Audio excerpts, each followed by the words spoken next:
Hello అందరికీ, beginners అయినా ఎవరైనా ఈజీగా చేసుకునే వెజిటేబుల్ పలావ్ మా స్టైల్లో చూస్తాం రండి. చాలా సింపుల్గా ఉంటుంది. 2 స్పూన్స్ ఘీ అనను 1 స్పూన్ ఆయిల్ వేసుకోవాలి ఇందులో. అండ్ కావాల్సిన బిర్యానీ దినుసులు ఉంటాయి కదండి, ప్యాకెట్లో ఇస్తారు కదా, అవన్నీ కొంచెం జీడిపప్పు యాడ్ చేస్తే చాలా బాగుంటుంది టేస్ట్.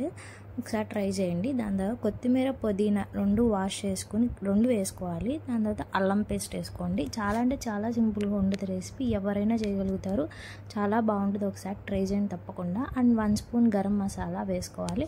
ఇంకా మనం వెజిటేబుల్స్ అన్నీ ఉంటాయి కదండి, ఏవి అందుబాటులో ఉంటే అవన్నీ వేసుకోండి వెజిటేబుల్స్. ఇంకా కొంచెం మగ్గినాక టేస్టింగ్ సాల్ట్ వేసి తగినంత వాటర్, అంటే 1 గ్లాస్ బియ్యం తీసుకుంటే 2 గ్లాసెస్ వాటర్ అట్లా వేసుకోండి. మేమైతే ఎసరులోనే కొంచెం తగినంత సాల్ట్ వేసేసుకొని, బాస్మతి రైస్ అలా మనం కొంచెం ఒక పావు గంట ముందు నానబెట్టుకుంటే పులుకు బాగుంటుంది, తొందరగా కుక్ అవుతుంది.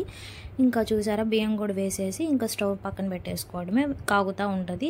ఇంకా కర్రీలోకి కావాల్సినవి ఆలుగడ్డ అండ్ పచ్చిమిర్చి అవి వేసుకొని, దీంట్లో ఏం చేయాలంటే అల్లం పేస్ట్లో కొంచెం గసగసాలు యాడ్ చేసి ఒకసారి తిప్పండి.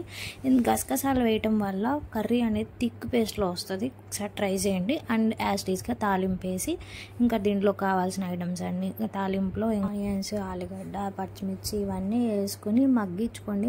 ఇలా విడిగా మగ్గించుకునే కన్నా ఒక 2 విజిల్స్ చాలు. 2 విజిల్స్ వచ్చేటట్టు మగ్గిస్తే మెత్తగా అయిపోతుంది. ఇందాక పేస్ట్లో కొంచెం గసగసాలు యాడ్ చేసామన్నా కదా అల్లం పేస్ట్లో, ఇంకా ఆ పేస్ట్ కూడా వేసేసుకుని తగినంత వాటర్ పోసుకుని, ఇంకా అదిగో చెప్పాను కదా కుక్కర్లో పెడితే ఈజీగా తొందరగా అయిపోతుంది. ఇంకా తీసినాక కొంచెం ఆవిరిపోయినాక సాల్ట్, కారము, గరం మసాలా యాడ్ చేసుకోండి.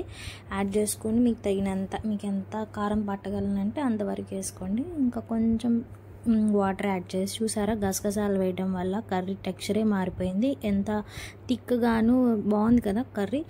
చూసారా, చాలా సింపుల్ వెజ్ బిర్యానీ అండ్ దాంట్లో ఆలుగడ్డ కర్రీ. ఎంతటి బిగినర్స్ అయినా, అసలు కర్రీస్ రానోళ్ళైనా చాలా సింపుల్గా చేసేస్తారు. ఈ స్టెప్స్ ఫాలో అవ్వండి. Thank you for